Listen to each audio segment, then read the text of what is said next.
Hello and welcome.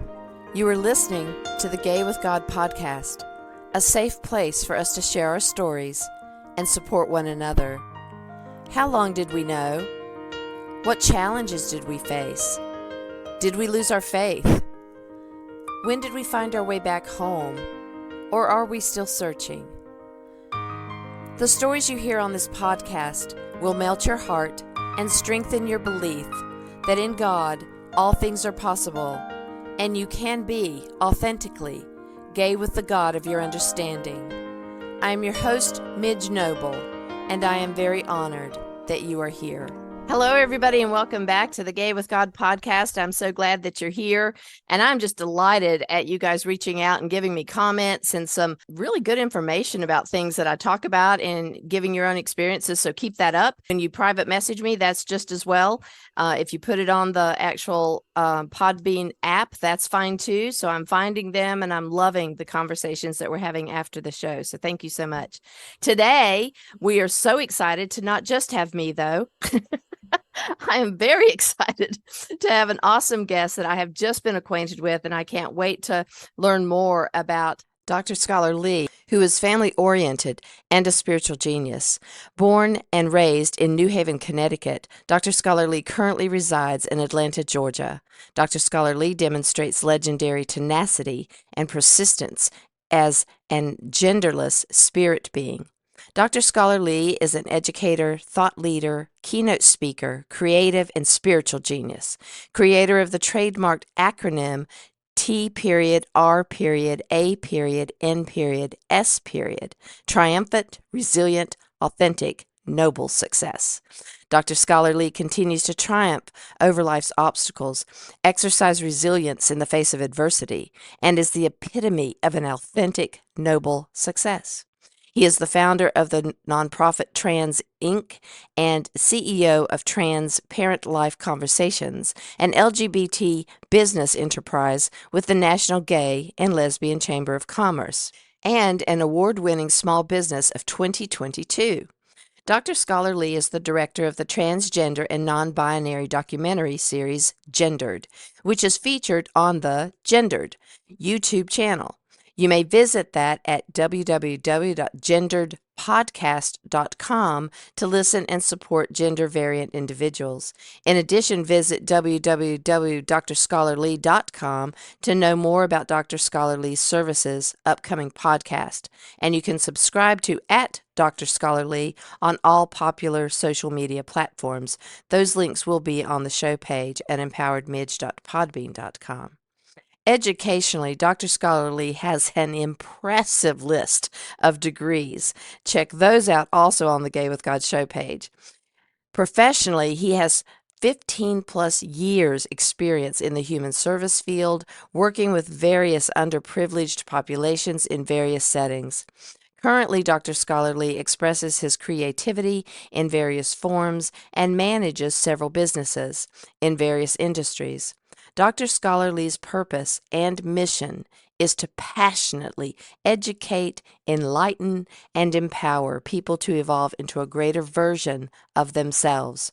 Moreover, Dr. Scholar Lee inspires his transgender and non-binary community to lead an authentic life and to accept their differences. He encourages his community to develop an inner standing of self and to understand that their differences is what will make a difference in their life and in this world. In conclusion, Dr. Scholar Lee's personal, educational, and professional experiences has evolved him into a well-versed scholar, compassionate thought leader, successful entrepreneur, eloquent communicator, and a maverick of his time. He encourages all to be great, be bold, always be you. Dr. Scholar Lee, I'm just amazed and awed at you. And thank you for being here today. Oh, thank you. I'm so honored. I'm so honored. Well, I appreciate that. And I want us to just dive on in. Let's get started and tell us your story. Well, where do I start? As you stated in my intro that I'm, born and raised in New Haven, Connecticut. I was born assigned uh, what society deems female, and so yes, I am a person of trans experience, as I like to say, because it was an experience. So, nonetheless, so yes, at the age of 5, I would have dreams of being male, and Mm, waking up to that not being my reality, and having to go through the emotional roller coaster of mhm, having to deal and process my truth. So I was born. My mom and my parents were teen parents. My dad was 19, and my mother was no. My mother was 19. My dad was 18. So my grandparents played a huge role in my upbringing. mhm, My father, my paternal side was Baptist, and my maternal side was apostolic. So I was baptized on both ends of the fence, if you will. And so I was I was blessed. I was fortunate to learn of God. But the interpretations and the relationships that people had developed with God had me traumatized religiously because I felt I what they what is it, the stages of grief, mhm, where they talk about anger, depression, and bargaining, and you know uh, all that stuff that mhm, leads to acceptance. That's pretty much what I went through. I was angry with God because I'm like, why did you create me this way if you were going to condemn me? mm, Why, because I knew who I was. I just naturally had an attraction towards women, the same sex at that time, because I was, identifying as female. And I just didn't have it was something that just naturally was what I was drawn to. It's nothing I could help. I mhm, just naturally wanted to throw football and play basketball with the guys. I could care less how they felt about me on any emotional or intimate level because I didn't mhm, look at him like that. mhm, And I am the oldest sibling out of my father's 6 children. So and all of my siblings are boys. So here I am, the oldest female, if you will, like low key jealous of my siblings because they get to mhm, wear the suits to church, and they get to have this, certain privileges to do certain things, and I'm here stuck in this body trying to navigate and continue my obedience, okay, my obedient behavior that was, required from my parents and family and society in general, at the same time, trying to navigate my truth. So it was a lot, especially when you're thinking of a child having to go through that. And mhm. so fortunately, speed up a little bit, I joined the LGBT Greek organization when I turned 30.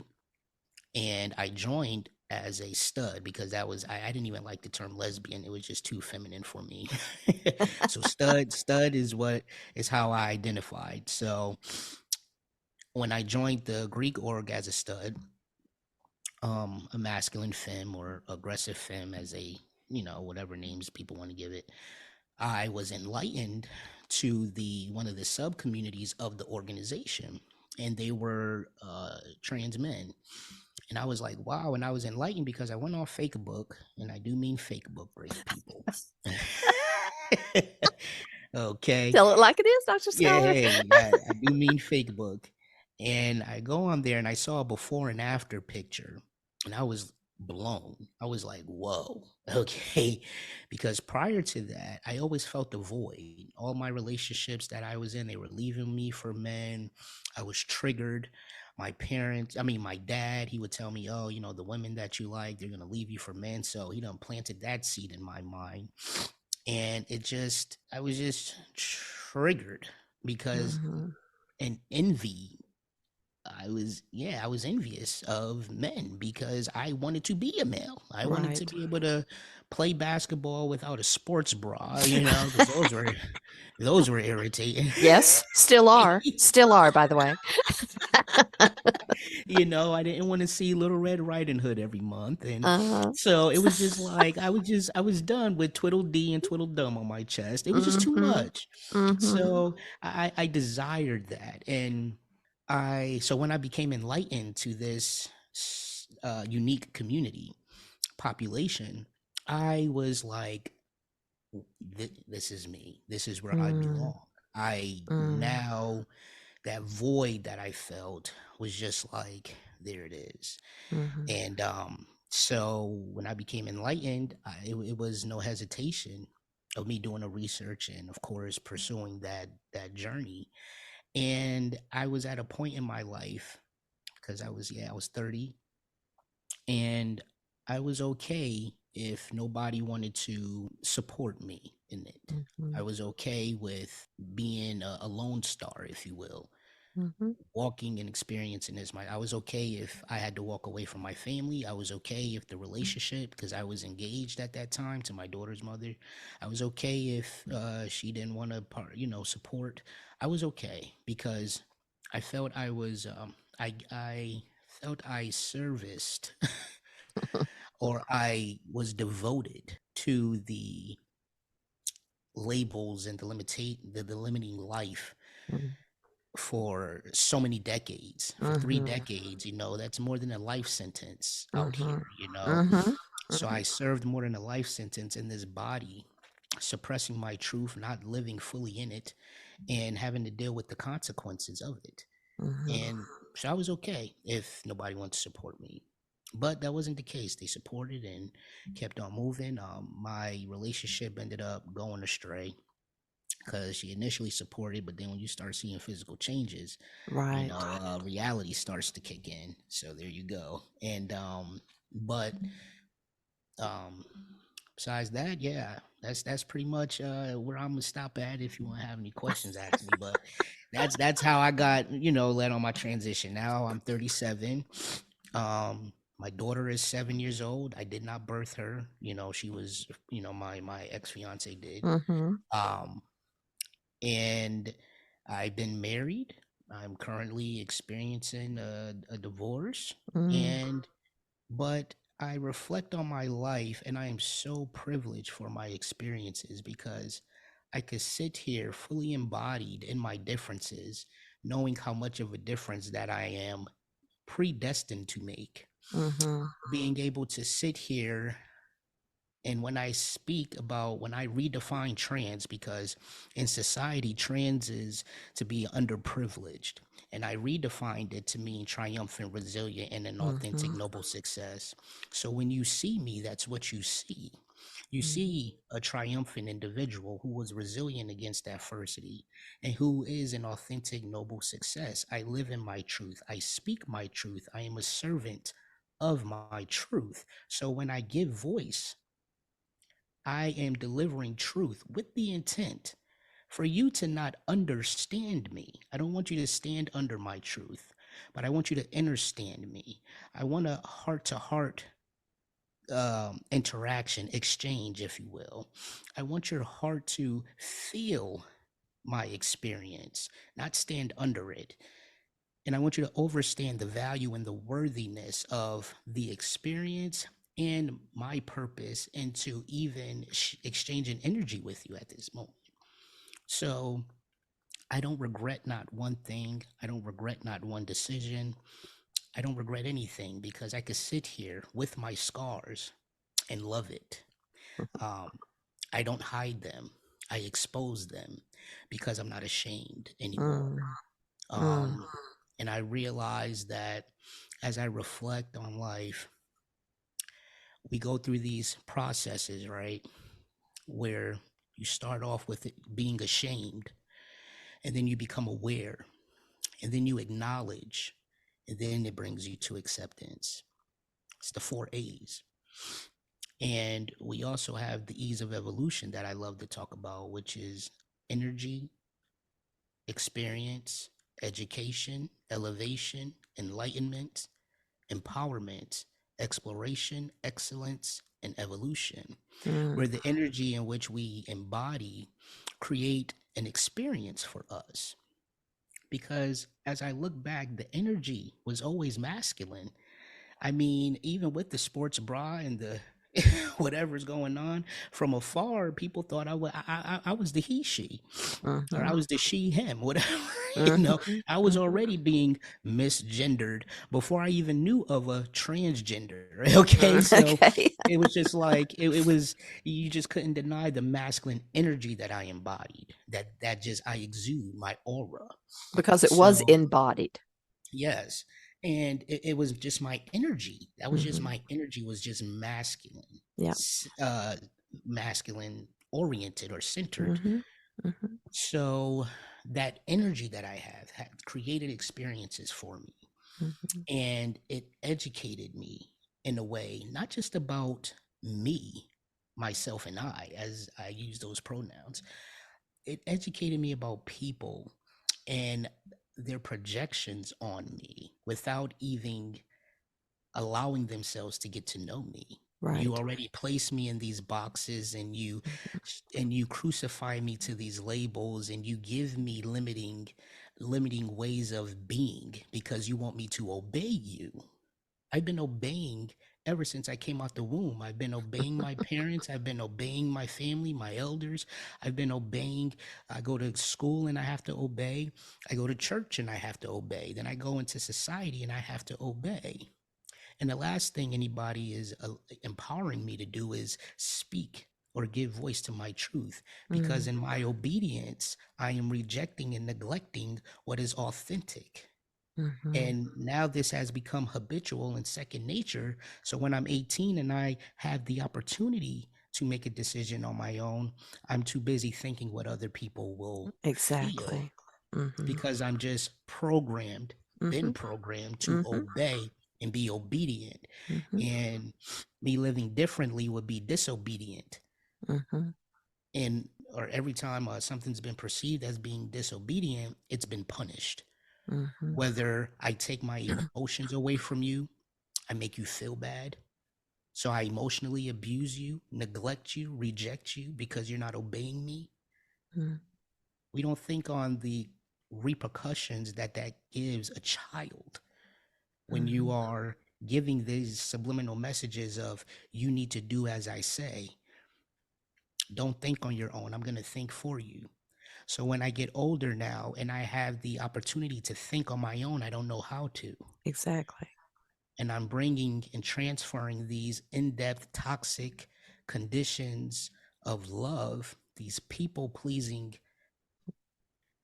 traits, habits, into the relationships that I'm experiencing with myself, Mm. with my friends, with my love relationships, with my colleagues. Mm. I was a great worker because I was a great people pleaser. I did what my boss said to You just do. didn't please yourself. I didn't please myself. Oh, can you work this overtime? No, I don't want to, but yeah, I guess so. You Uh-huh. know, Yeah. and you start. So um yeah, so I reflect, and now I'm 37, and I could sit here and say I stand solid on my truth. You Mm. know, I got a tattoo on my back of this big cross that says blessed life. And I got that tattoo because if I'm going to fall on my back, I know I'm blessed. When you bury me on my back, it's cuz I lived a blessed life. If you're going Mm. to crucify me, it'll be because I'm blessed. That's the cross I choose to carry every day. So when I walk on my 2 feet and I stand strong and I navigate this world of uniqueness, of difference, of change, of whatever, Mhm. I'm walking it with the cross of a blessed life, because that's the cross I'm going to carry. And you could crucify me all day to it. I'll die on that cross. Mm. So, um, yeah, so that's what I'm out, Midge. Well, the thing that rises up to the top for me is that internal knowing that you never allowed any of the people pleasing to shut down forever. You navigated it, you lived with it, but you never extinguished it. And even though you people pleased and you played the human game of fitting in, you never lost sight of it. For me, I couldn't even find it until I was Mhm. 30. So, that the the beauty for you, I think, is that you just continue to be so strong within the knowing of who you are that when you are ready to claim it, you soared immediately because you had already primed yourself to be ready to do that. And it's important, I think, for folks who are struggling to name who they are, to to bring in that powerful naming of ourselves. I am. And that gives us the authentic power to do whatever we've been put on this earth to do. And I'm proud of you, really. I'm just so proud of you and so happy for you that you had that inkling all along. Although, sitting here and knowing that journey, knowing how hard it is and how it whittles away at people to live inauthentically, because we have to cover it up somehow, just enough to continue to swallow it and swallow it and swallow it, especially when you know it's there. That's incredibly hard. I mean, and it's so challenging because psychologically we attach ourselves to the label. Yeah. I think the hardest thing to do is to detach. Mm-hmm. The hardest thing to do is to detach. I mean, if you're looking at something simple as a New Year resolution, everybody's pumped up. They have all these new things they want to experience or want to do. But the challenge is to detach from what you've been doing, Mm-hmm. which is why you find yourself relapsing or doing it for a little bit and then going back because you can't fully detach. It was, I've detached since a kid. I was a very quiet child, very observant. Um, because in my culture, as I like to say, culture, all right, because the first four letters is cult. So there you go. In my culture, Uh-huh. um, children, you speak when you're spoken to.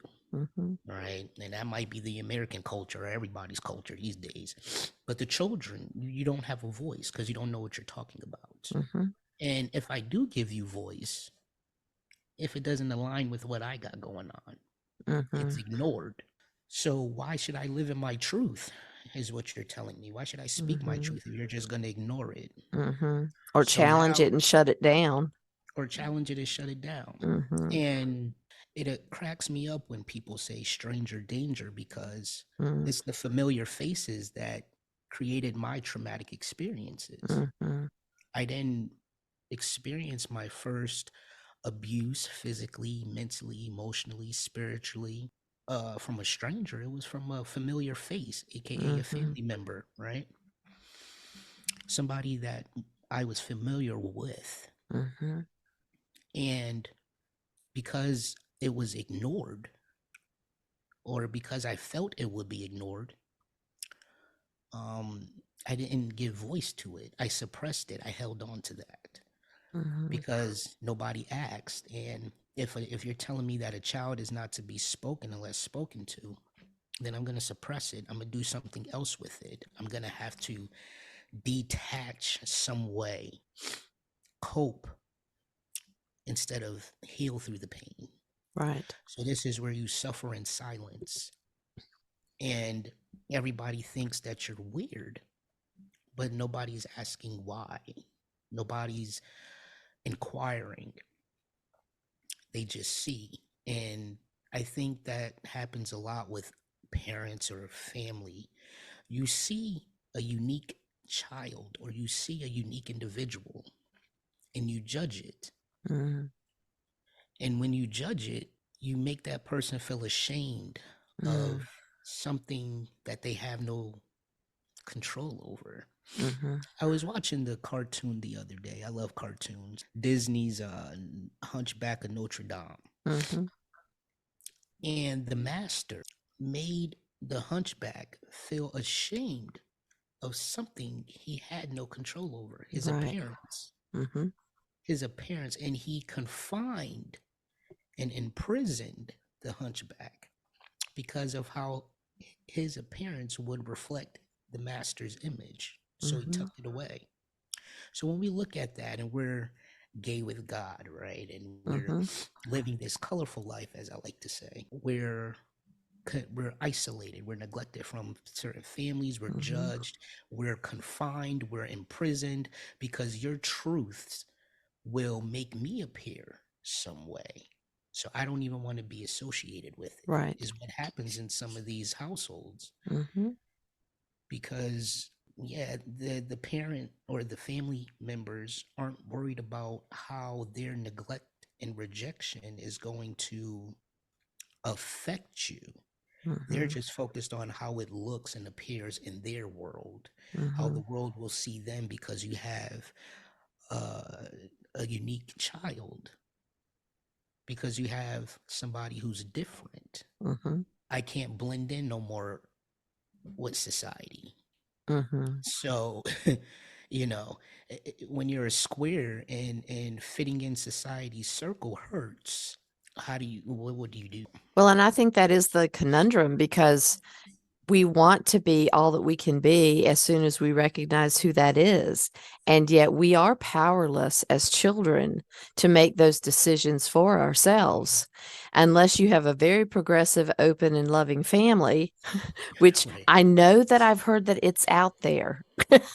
There Yes. may be one, but everybody comes from their own family, and we replicate that because we know nothing other than what we've been taught unless we learn from someone else who has a different voice.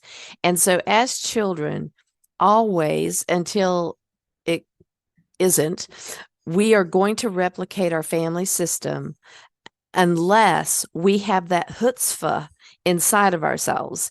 And you had it, and you were able to hang on to it all the way through your childhood until you were able to be powerful within yourself and no one could shut you down.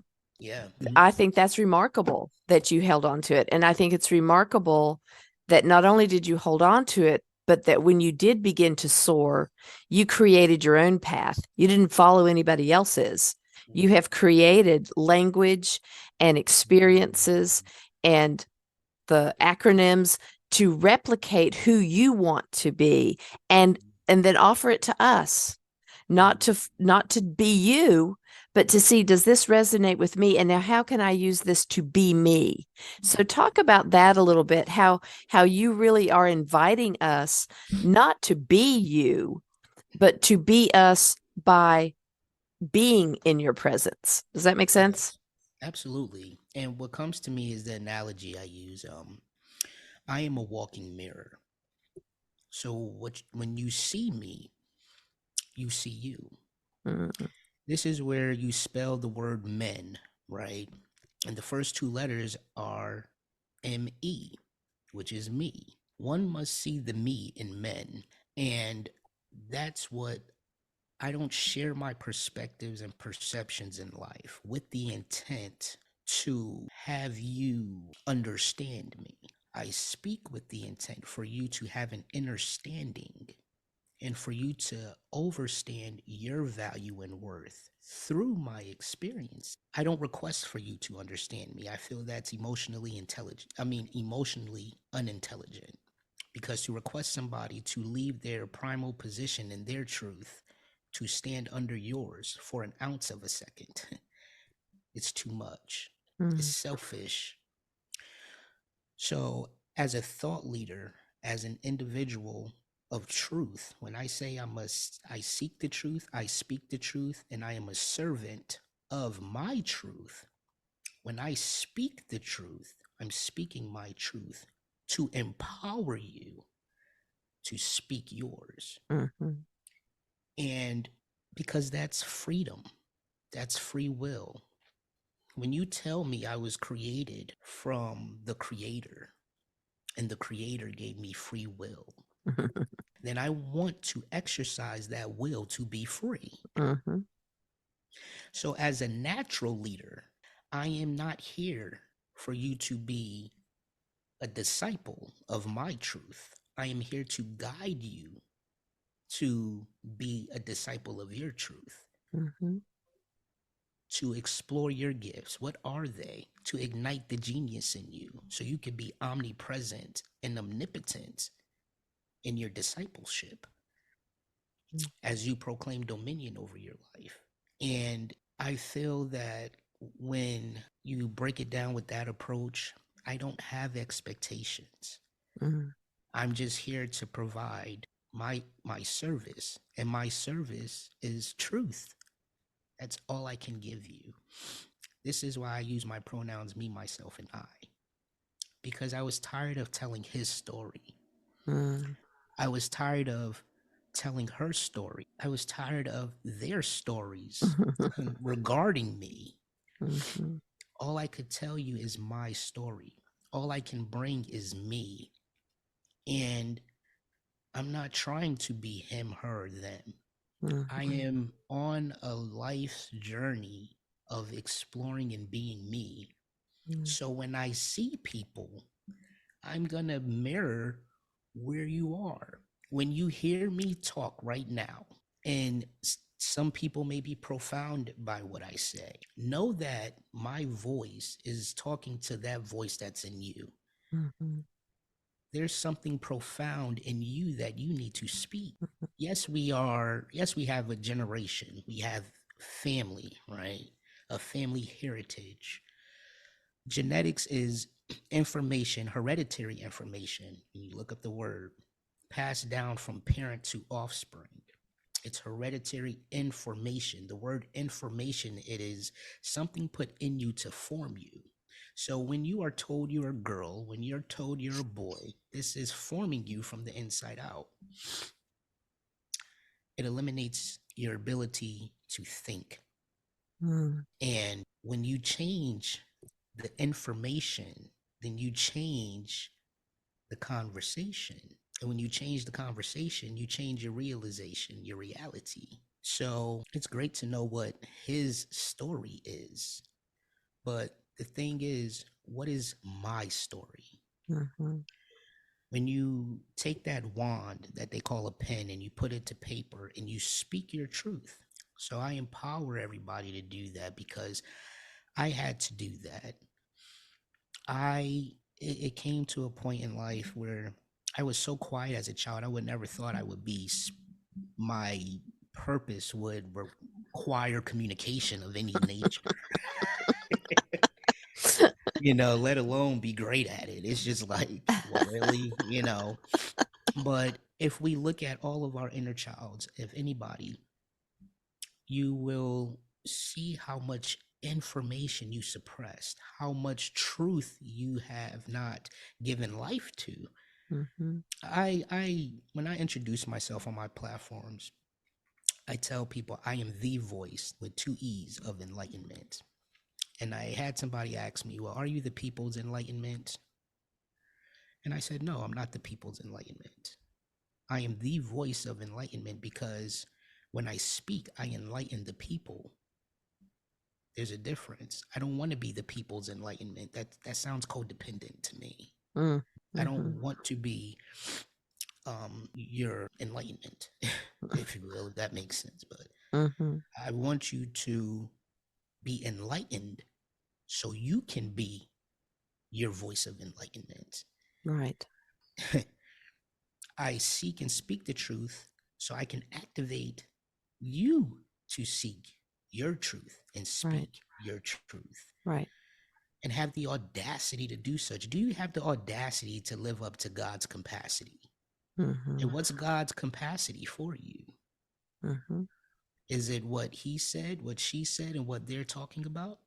Or do you have the audacity to define it yourself? Do you have the audacity to sit in solitude and create like our creator, Mhm. the relationship you want to experience with your creator? Mhm. Or is it just easy for you for your relationship with your creator to reflect him, hers, and theirs? And knowing me and learning me, I am learning my creator because Mhm. I am activating the creator in me. God wants me to see it in me because I Mhm. don't gender God. I try not to. Mhm. So God wants me to see it, to see, I need to see itself in me. Mhm. So Mhm. And people are afraid of that, aren't they? They're Yeah. afraid to even get close to that, like they're getting too close to the sun and it's going to like evaporate them or something. But Mm, I've always believed that we are co-creators because the breath of life was breathed into us, mhm, which means that I have that co-creation ability in me. mhm, The apostles had wonderful gifts that they were given. And I yes. think that, and we've been told that we all have gifts. They may not be the same ones. They're not supposed to be the same ones, or we'd be spinning in a circle. But we have the gifts and we have the ability to co-create with God. As long, I believe, as I am not trying to co-create something to make me higher than someone, I'm just co-creating something that is going to give someone a chance to figure something out or to be their have their own inspiration, you know, get lit up. And Mhm, when I co-create, it's all for that. It's to mhm, bring other people along in whatever way they're coming, for mhm, themselves, for others, whatever it is. And but whenever I talk about being a co-creator, I get these looks like, oh no, you can't do that. yeah. You're not God. Mhm. Well, And no, but I have a piece of God in me. So yeah, and it's unfortunate because how can you believe in God and reject God in you? It, yeah. it's a double edged. It's what they call a contradictory. Mm-hmm. It's like you're speaking in a riddle. Mm-hmm. The fact that I am telling you, when we're born, we're given our father's last name, are we Mm-hmm. not? Yes. And we say our father's last name proudly, do we not? Yes. Still So if have God, mine. so you know, so if God created me, shouldn't I be proud Mm, to say that I am God? Proud to say that you're a whatever you're like, a noble, mm-hmm. scholarly, or you're proud to claim your Mm-hmm. paternal name. Mm-hmm. But if God is the creator, then why do you sit here frown when I speak and Mm-hmm. say who I am, Mm-hmm. you know? Mm-hmm. But this is where people don't know who they are, Mm, and why when people who know who they are, such as you and myself and the people listening, I'm sure, people fear them. People fear mm-hmm. what they don't understand. Mm-hmm. People fear the unknown, but you pray to the unknown. Right. People just really crack me up. I know, right? I know, It's right? and But and you say we're mentally ill. I yeah, just yeah, I don't know these days, I okay? know, I know. Well, even at the age of 4, I asked my grandfather, who was a minister, who made God. And Mm, his response to me was go to bed because he mm, didn't know. And of mhm, course, he didn't know. Nobody knows. And yet, mhm, as you say, we pray to this God who's always been here, not a mm, beginning or an end. We don't know who God's people are, mhm. you know, Yeah. and that's where faith comes in. But that's always been one of those things that I can't explain it. I don't have to explain it. But Mhm, boy, the atheists want you to explain it, and mhm. the agnostics want you to explain it, and we can't. Yeah. Although I believe it. Because the thing is, people have emotional boundary issues. You Hmm. feel so strong on how you're living your life, even though it's not affecting theirs. Hmm. But because they're so used to violating your personal space, Right. and because they have assigned your identity, instead of allowing you to tell them who you are, they Hmm. tell you who you are and they tell you how you're going to act. Hmm. Okay. Because that's what happens with assignments, great people. Assignments come with tasks and roles, and there you go. So when you embody this truth, or when you're enlightened to the truth and then you embody it, it's profound. But Hmm. what did Jesus do? People always ask, well, what would Jesus do? The same thing I'm doing right now. Okay. Saying that I am my father, I am a child of the creator. I Mm-hmm. am a creator, Mm-hmm. period. Okay. If I could take your man-made name, then I could take my God name too. And if you have Mm-hmm. a problem with that, then I suggest you just keep it to yourself or you deal with it. But Yeah. I'm not going to refuse, or I'm not going to keep compromising to make you comfortable. That's not what I'm Mm. going to do, because I've been doing that since a child, Right. and that has left me wounded. Mm-hmm. And the only person left with those wounds was me to Mm-hmm. heal, not you. You didn't want to heal Mm-hmm. my wounds. You just wanted to create them and Right. leave me with them. Mm-hmm. And then you wonder why I stand here still, the wounds you've inflicted. Mm-hmm. Just like how Jesus resurrected after he was crucified. Right. So I work with God. Mm-hmm. There's a difference. That's the Mm-hmm. divine partnership. Mm-hmm. It is me working with God. Yes, you could pray to God. That's great. I'm not knocking that. But it's different when you work with God, Mm-hmm. because God wants you to know who you are when you work with it. If I'm praying, God, please bless me with this and this, God is like, oh, Alice doesn't know. Alice is still in Wonderland. Alice doesn't know her name. You Mm-hmm. don't know who you are. You know, when we think of Aladdin, another Disney movie here, but when we think of the Aladdin, and he has the genie in his hand, he has the Mm-hmm. lamp. You know, I say that lamp is God. God is a creator. So all God wants to do is create. It wants you to tell it what you want it to create. Mm-hmm. Tell God what you want. Mm-hmm. God gave commandments. So when you're activating the God in you, you command what you want. Mm-hmm. Command it. It's not disrespectful. That's why God gave you free will. That so you can exercise your will power. So you can Mm-hmm. own your conscience mind and be godfident. I tell people about these con words. I'm still learning them too, great people. But con means to go against in the English language. Mm-hmm. So when you're conversing and it leads to a disagreement, we know why.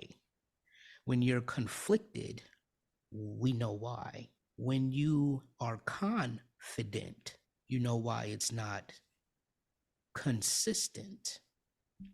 You want to know why you're not consistent, because sometimes that consistency can go against you. You can go against the repetition that's required. Your Mm-hmm. conscience, when you're conscious, your mind can go against you. God is objective, it's not subjective. That's why when Jafar had the lamp, Jafar was creating whatever it was creating, Mm-hmm. evil. Mm-hmm. But when Aladdin had it, it was creating other things. Mm-hmm.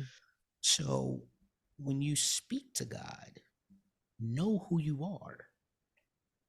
And if you don't know and you need help, say, God, enlighten me, guide me to me, Mm-hmm.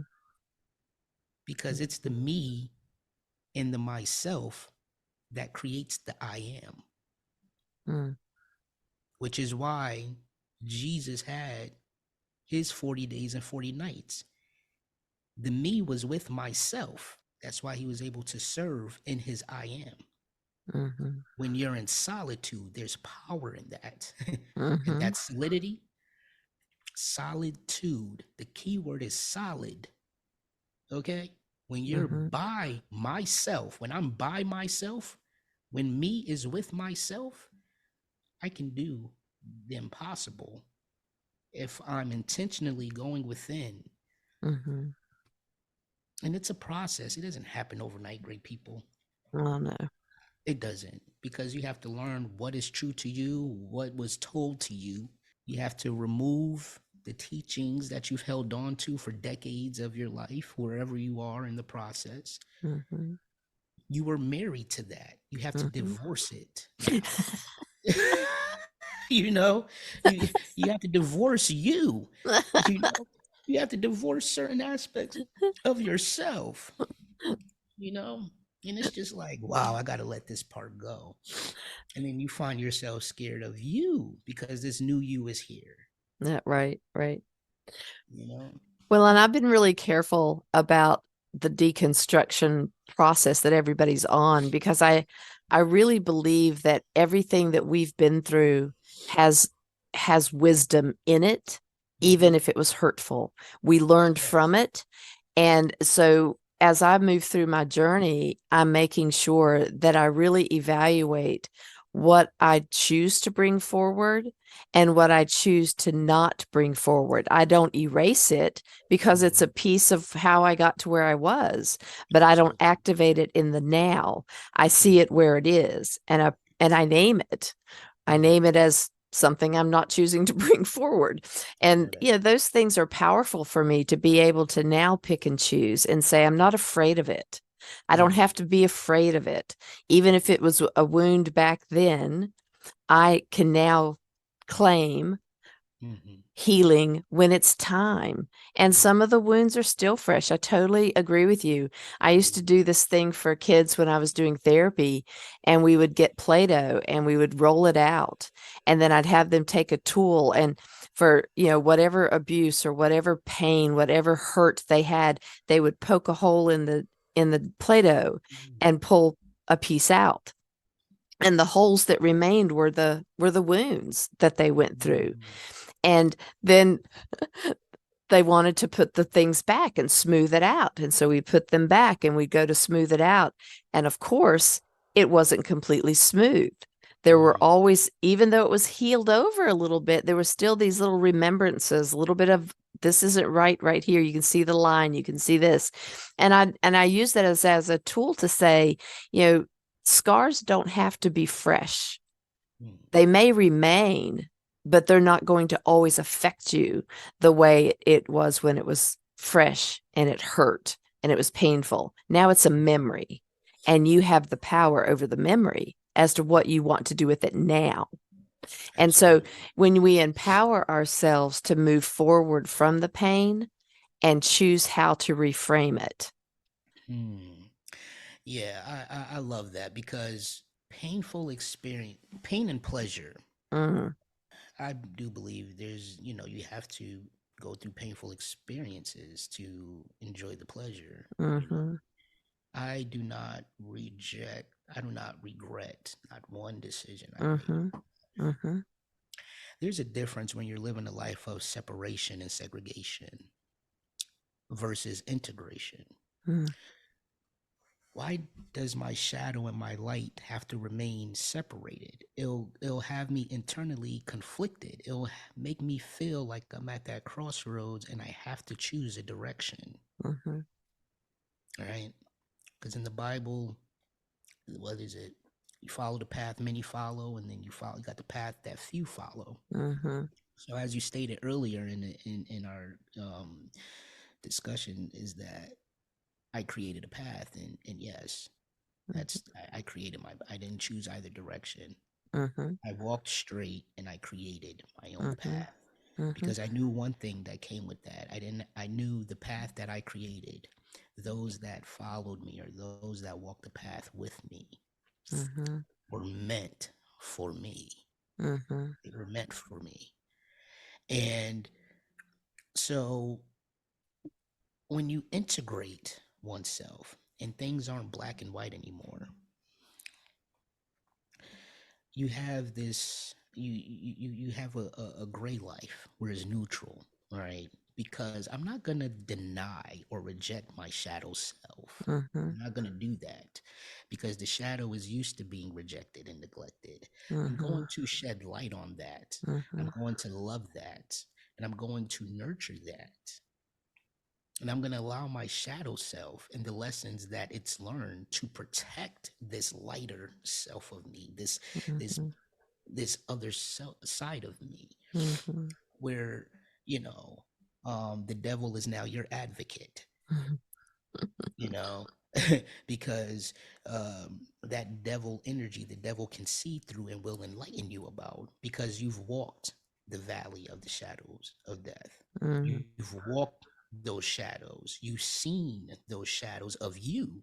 So it's Mm-hmm. easy for you to see them in the men. This is where you see the me in men now, because now you're a mirror. So anything projected towards you, you know where it's coming from, because your shadow will tell you, or the lighter part will tell you. Mm-hmm. That's that person got some more healing to do, or it got some more. It got some more. It's at a phase in its life it has not overcame yet, or that person is of my frequency where I am in my present moment. So yeah, every when painful experiences, it's like it's necessary, Mm-hmm. right? Mm-hmm.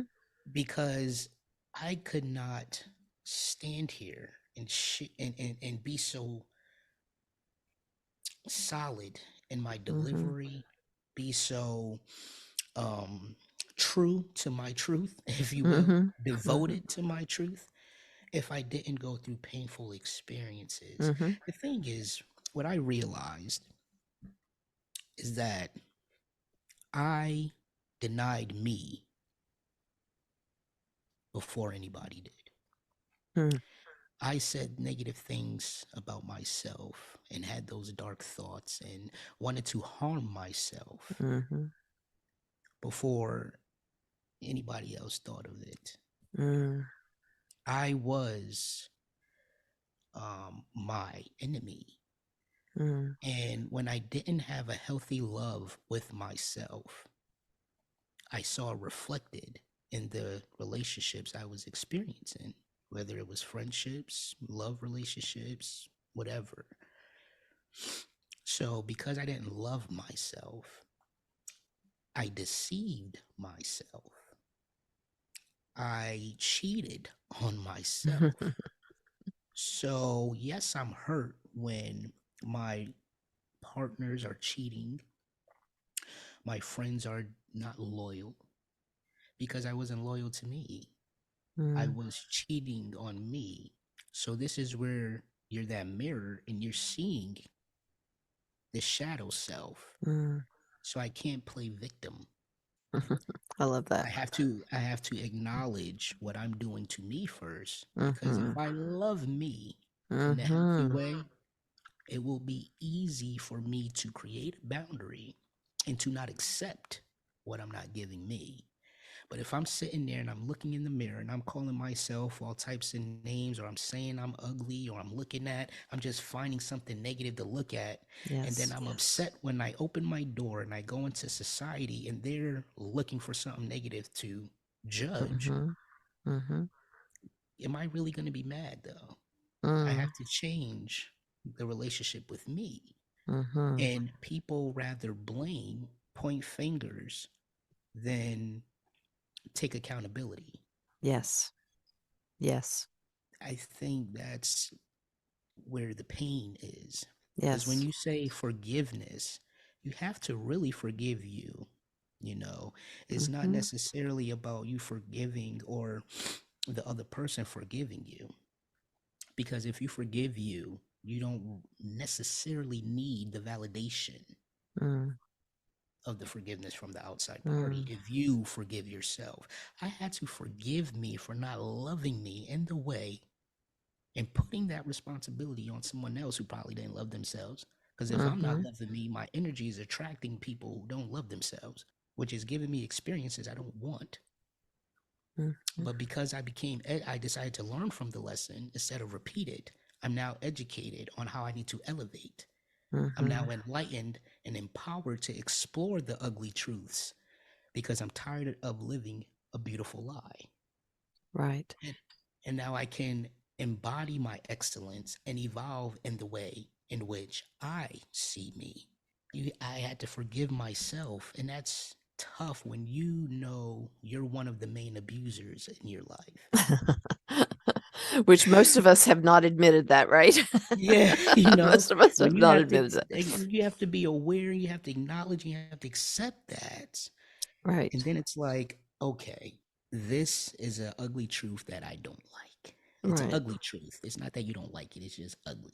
You know, it's that's It's not one of your feel good moments, yeah, you know. but it's going to feel good after. It'll feel good after. But it's pleasurable because had I not gone through the valley, Mm-hmm. seen the shadows, Mm-hmm. and saw who was really killing me, Mm-hmm. I wouldn't be able to enjoy the light. I wouldn't be able to enjoy the strength of it all. I wouldn't Mm-hmm. be able to enjoy the testimony or the pleasure. That's the pleasure. It's painful going to the gym, lifting those weights, but you could look in the mirror and see your body the way that you wanted it to. That's Right. pleasure. Yeah. So pain and pleasure is a union, a Yeah. divine union, if you ask me. Just Yep. like the dark and the light, you don't keep them Exactly. separated. You, Exactly. you integrate it and you love on it. And you find appreciation for all of it. Absolutely. So I know that we are at our limit as far as what we can do together today.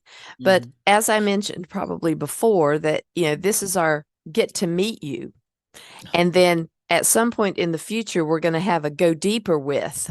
So Okay. I'm putting a call out to all the listeners that you've heard a lot from Dr. Scholarly. And so what do you want him to go deeper in? And we can always invite you back to go a Oh, little deeper. and I'll be honored. Okay, great, great. So I appreciate you so much. Oh, Seriously, this was so much fun, and I appreciated everything that you talked about today. And I can see that your light shines. I can see that you are grounded in your truth, and you're a truth teller, and you speak your truth to power. And that is not only great, it is also comforting to be in the presence of someone who has gone through the fire. And not that it's over, because we're always being refined, and that's okay. Um, but I can see the growth in you, and I can see where you are now, and it's good. And it is good. And it is good. So I want to thank you very, very much for yes. being here today. Thank you. God is You good. you are welcome all the time. So, Oh, guys, let me know in the comments, private message me, however you want to let me know that, Dr. Scholar needs to come back and you want this to be talked about. And it may be something that you heard here today, or it may be a topic that you believe that Dr. Scholar can bring wisdom to. Who knows what we will get into next?